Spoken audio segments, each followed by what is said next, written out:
Magandang umaga, ngayon po'y araw ng Martes, April 2, 2024 at update po muli sa lagay ng panahon. Ayon po sa Pag-asa, halos buong bansa ang makakaranas ng maayos na panahon. Ridge of high pressure area ang nakakapekto sa eastern section ng northern at central Luzon. Mas kaunti po ang mga kaulapan na inaasahan kaya mas mababa rin po ang tsansa ng mga pag-ulan. Ayon sa Pag-asa, ngayong buwan ng Abril, posible po pa rin walang bagyo na papasok sa ating bansa. Kung meron man po ay hanggang isa lang na bagyo. Ang potential na bagyo ngayong buwan ay posibleng umanong lumihis.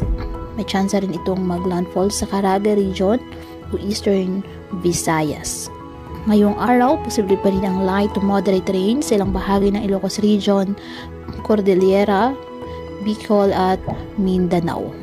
Kaya patuloy pa rin po natin na pinag-iingat ang ating mga kababayan sa banta pa rin po ng mga pagbaha o pagguho ng lupa, lalo na kapag may malalakas na mga pag-ulan na pwedeng dulot ng mga thunderstorms.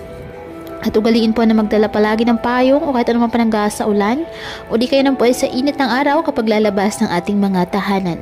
At yan po muna ang update sa lagay ng panahon ngayong araw.